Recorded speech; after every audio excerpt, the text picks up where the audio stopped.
વડોદરાની banker hospital આરોગ્ય વિભાગની રડારમાં બેન્કર હોસ્પિટલની રાજ્યના આરોગ્ય વિભાગે નોટિસ ફટકારી 57.51 લાખની રિકવરી માટે નોટિસ ફટકારાઈ।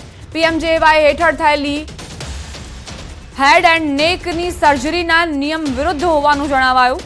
એપ્રિલથી નવેમ્બર દરમિયાન પીએમજેવાય યોજના હેઠળ થયેલી 63 સર્જરી શંકાના દાયરામાં છે। નોટિસ મામલે ડોક્ટર દર્શન બેન્કરે ટેકનિકલ ઇશ્યુ હોવાનું કારણ દર્શાવ્યું। આરોગ્ય વિભાગમાં અપીલ કરી રજૂઆત કરાશે। પાટણમાં ઉત્તર ગુજરાત યુનિવર્સિટીમાં ધારાસભ્ય કિરીટ પટેલ અને એનએસયુઆઈની ભૂખ હડતાળ સમયે પોલીસ સાથે ઘર્ષણના સમાચાર તેમજ લાફાકાંડ પ્રકરણની પોલીસે કાર્યવાહી શરૂ કરી, જેમાં 14ના નામજોગ તેમજ 200ના ટોળા સામે બી ડિવિઝન પોલીસ મથકે ફરિયાદ નોંધાઈ છે। ધારાસભ્ય કિરીટ પટેલ, પૂર્વ ધારાસભ્ય ચંદનજી ઠાકોર, જિલ્લા પ્રમુખ ગેમરભાઈ દેસાઈ સહિત કોંગ્રેસ અને એનએસયુઆઈના કાર્યકરો સામે પોલીસ ફરિયાદ છે। પોલીસે એનએસયુઆઈ અને કોંગ્રેસના કેટલાક કાર્યકરોની અટકાયત કરી। બી ડિવિઝન પોલીસે મોડી રાત્રે એનએસયુઆઈ તેમજ કોંગ્રેસના 10 જેટલા કાર્યકર્તાની અટકાયત કરી। 10 જેટલા કાર્યકર્તા બી ડિવિઝન પોલીસ સ્ટેશનને રાખ્યા। બી ડિવિઝન પોલીસ સ્ટેશનના ગેટ પરથી પોલીસનો ચુસ્ત બંદોબસ્ત।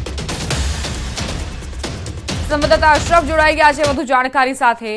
અશરફ, એનએસયુઆઈ અને કોંગ્રેસે જે વિરોધ કર્યો હતો તેમાં હવે કાર્યવાહીનો દોર જોવા મળી રહ્યો છે, શું વિગતો? ચંદ્રાચાર્ય યુનિવર્સિટી ખાતે જે રીતે દારૂ મહેસૂલ કાંડ બાબતે પાટણના ધારાસભ્ય કોંગ્રેસ કિરીટ પટેલ તેમજ જે એનએસયુઆઈ સંગઠન અને કોંગ્રેસ કાર્ય કરવા દ્વારા પ્રતિક ભૂખ હડતાળ પર બેઠા હતા અને આ દરમિયાન ક્યાંક કુલપતિની રજૂઆત કરવા જતા હતા તે સમયે ક્યાંક અંદર પ્રવેશ ન દેવા બાબતે પોલીસ સાથે ઘર્ષણ સર્જાયો હતો, જેમાં એક પોલીસ કર્મીને ક્યાંક એનએસયુઆઈના કાર્યકર દ્વારા લાફો પણ ઝીકી દીધો હતો। બીજી બાજુ એક ધારાસભ્ય કિરીટ પટેલે પણ એક ઓન ડ્યુટી પોલીસ કર્મીનો ક્યાંક કોલર ઝાલ્યો હતો। એટલે કે પોલીસ સાથે ઘર્ષણ બાબતે હવે બી ડિવિઝન પોલીસ મથકે ક્યાંક ફરિયાદ નોંધાઈ છે, જેમાં ધારાસભ્ય કિરીટ પટેલ પૂર્વ ધારાસભ્ય। આભાર અશરફ જાણકારી આપવા માટે। બેફામ રફતાર પર આખરે બ્રેક ક્યારે? સુરતના પાલ આરટીઓ નજીક અકસ્માત સર્જાયો। અકસ્માતમાં એક ઘાયલ હોસ્પિટલ ખસેડવામાં આવ્યો છે। અકસ્માત કરનાર કારમાંથી દારૂની બોટલ મળી હોવાનો સ્થાનિકોનો આરોપ છે। અકસ્માત બાદ કાર ચાલક ફરાર। ઘટનાની જાણ થતાં પોલીસ ઘટના સ્થળે દોડી આવી। સંવાદદાતા કીર્તેશ જોડાઈ ગયા છે વધુ જાણકારી સાથે। કીર્તેશ, આ અકસ્માતની ઘટના બાદ સ્થાનિકોના કેવા આરોપો? બિલકુલ જે પ્રકારે સુરતના પાલ વિસ્તારમાં મોડી રાત્રે એક કાર ચાલકે અકસ્માત સર્જ્યો છે, જેને લઈને લોકટોળા રસ્તા પર ઉતરી આવ્યા હતા અને ધમાચકડી મચાવી હતી। ખાસ કરીને પોલીસને બોલાવવામાં આવી હતી। કહી શકાય કે આ તબીબ બનીને ફરતો વ્યક્તિ કોણ છે તેને લઈને તપાસ શરૂ કરવામાં આવી છે, પણ આ વ્યક્તિની કારમાંથી દારૂ મળી આવતા લોકોએ હંગામો મચાવી પોલીસને હવાલે કર્યો હતો। ખાસ કરીને સુરતમાં રાત્રિ દરમિયાન દારૂના નશામાં બેફામ ગાડીઓ ચલાવી અકસ્માત સર્જતા હોય છે, તેવી આવી ઘટનાઓ સતત બનતી હોય છે। કીર્તેશ, આપ જોડાયેલા રહેજો અમારી સાથે। ખાળકુવાનું ઢાંકણ તૂટતા મહિલા 35 ફૂટ ખાડામાં પડી। સુરતના સરસાણાના દરજી મોહલ્લામાં આ બનાવ બન્યો। ઢાંકણ તૂટતા મહિલા 35 ફૂટના ખાડામાં પડી। ફાયરની ટીમે દોરડાથી ખેંચી મહિલાનો જીવ બચાવ્યો। મહિલાને સીડી અને દોરડાની મદદથી રેસ્ક્યુ કરી બહાર કાઢી લેવાઈ હતી। સરસાણા ગામના દરજી મોહલ્લામાં રહેતા 38 વર્ષીય નનિશાબેન મનોજભાઈ પટેલ ખાડામાં ખાબક્યા હતા। સંવાદદાતા કીર્તેશ જોડાયેલા છે। કીર્તેશ, કઈ રીતે 38 વર્ષીય મહિલા ખાડામાં ખાબક્યા? બિલકુલ સુરતના સરસાણા વિસ્તારની આ ઘટના છે કે જ્યાં દરજી મોહલ્લામાં એક મહિલા જે ખાળકુવાના ઢાંકણા ઉપરથી પસાર થતી હતી, અચાનક 35 ફૂટના ખાડામાં પડી હતી। જોકે ઘટનાની જાણ થતાં જ ફાયર વિભાગને જાણ કરવામાં આવી હતી। ફાયર વિભાગ સરસાણા ખાતે પહોંચી અને દોરડાની મદદથી આ મહિલાને બહાર કાઢી હતી। ખાસ કરીને આ મહિલાને ઈજા થતા સારવાર અર્થે હોસ્પિટલ ખાતે ખસેડવામાં આવી છે।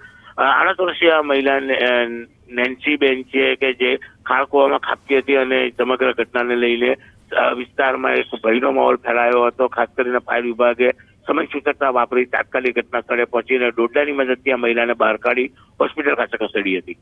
આભાર કીર્તેશ જાણકારી આપવા માટે। તો ખાળકુવાનું ઢાંકણ તૂટતા જ એક મહિલા 35 ફૂટ નીચે ખાડામાં પડી। સુરતના સરસાણામાં આ ઘટના દરજી મોહલ્લામાં બનાવ બન્યો। ઢાંકણ તૂટતા જ મહિલા તેની ચપેટમાં આવ્યા અને 35 ફૂટ ખાડામાં પડી જતા જ તેઓ દુર્ઘટનાનો શિકાર બન્યા। જોકે તાત્કાલિક જ ફાયરની ટીમને જાણ કરવામાં આવી। ફાયરની ટીમે દોરડાની મદદથી તેમનું રેસ્ક્યુ કર્યું, તેમને સુરક્ષિત બહાર કાઢ્યા। મહિલાનો જીવ બચાવવા બદલ ફાયર વિભાગની ટીમને પણ સ્થાનિકોએ બિરદાવ્યા।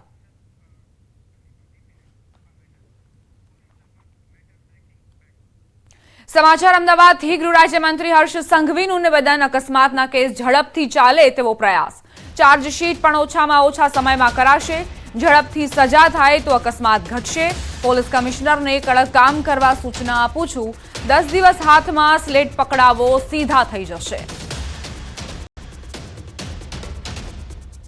પોક્સોની અંદર આપણે લોકોને ગુજરાત પોલીસને સફળતા પ્રાપ્ત થઈ છે કે હવે જેટલા દિવસમાં ચાર્જશીટ કરવાની હતી એટલા દિવસોમાં તો અનેક આ બલાત્કારીઓને ફાંસી અપાવવામાં ગુજરાત પોલીસને સફળતા પ્રાપ્ત થઈ છે. આ જ મહેનત અમારી હવે ટ્રાફિકની અંદર જે બેજવાબદારી પૂર્વક વાહન ચલાવે છે એ લોકો પર કડકાઈ પૂર્વક પગલાં ભરવામાં અમને સફળતા પ્રાપ્ત થઈ છે. પરંતુ હવે અમારો સ્ટેપ છે કે વધુમાં વધુ જલ્દીથી એ લોકોને સજા કેવી રીતે અપાવી શકાય.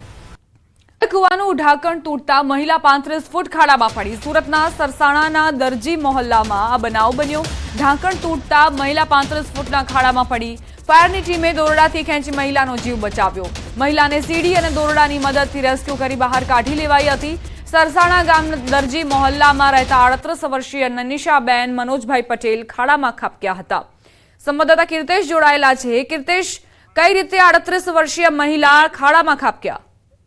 બિલકુલ, સુરતના સરસાણા વિસ્તારની આ ઘટના છે કે જ્યાં દરજી મોહલ્લામાં એક મહિલા જે ખાળકુવાના ઢાંકણા ઉપરથી પસાર થતી હતી અચાનક 35 ફૂટના ખાડામાં પડી હતી. જોકે ઘટનાની જાણ થતાં જ ફાયર વિભાગને જાણ કરવામાં આવી હતી. ફાયર વિભાગ સરસાણા ખાતે પહોંચી અને દોરડાની મદદથી આ મહિલાને બહાર કાઢી હતી. ખાસ કરીને આ મહિલાને ઈજા થતા સારવાર અર્થે હોસ્પિટલ ખાતે ખસેડવામાં આવી છે. 38 વર્ષીય આ મહિલા નેન્સીબેન છે કે જે ખાળકુવામાં ખાબકી હતી અને સમગ્ર ઘટનાને લઈને વિસ્તારમાં એક ભયનો માહોલ ફેલાયો હતો. ખાસ કરીને ફાયર વિભાગે સમય સૂચકતા વાપરી તાત્કાલિક ઘટના સ્થળે પહોંચીને દોરડાની મદદથી આ મહિલાને બહાર કાઢી હોસ્પિટલ ખાતે ખસેડી હતી. આભાર કીર્તેશ જાણકારી આપવા માટે. તો ખાળકુવાનું ઢાંકણ તૂટતા જ એક મહિલા 35 ફૂટ નીચે ખાડામાં પડી સુરતના સરસાણામાં આ ઘટના દરજી મોહલ્લામાં બનાવ બન્યો ઢાંકણ તૂટતા જ મહિલા તેની ચપેટમાં આવ્યા અને 35 ફૂટ ખાડામાં પડી જતા જ તેઓ દુર્ઘટનાનો શિકાર બન્યા. જોકે તાત્કાલિક જ ફાયરની ટીમને જાણ કરવામાં આવી. ફાયરની ટીમે દોરડાની મદદથી તેમનું રેસ્ક્યુ કર્યું તેમને સુરક્ષિત બહાર કાઢ્યા. મહિલાનો જીવ બચાવવા બદલ ફાયર વિભાગની ટીમને પણ સ્થાનિકોએ બિરદાવ્યા.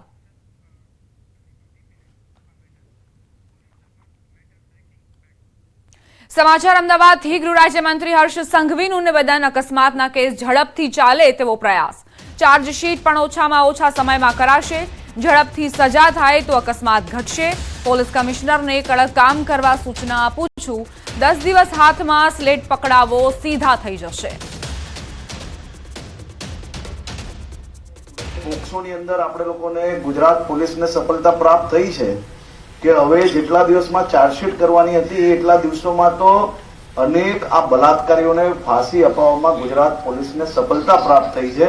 આ જ મહેનત અમારી હવે ટ્રાફિકની અંદર જે બેજવાબદારી પૂર્વક વાહન ચલાવે છે એ લોકો પર કડકાઈ પૂર્વક પગલાં ભરવામાં અમને સફળતા પ્રાપ્ત થઈ છે.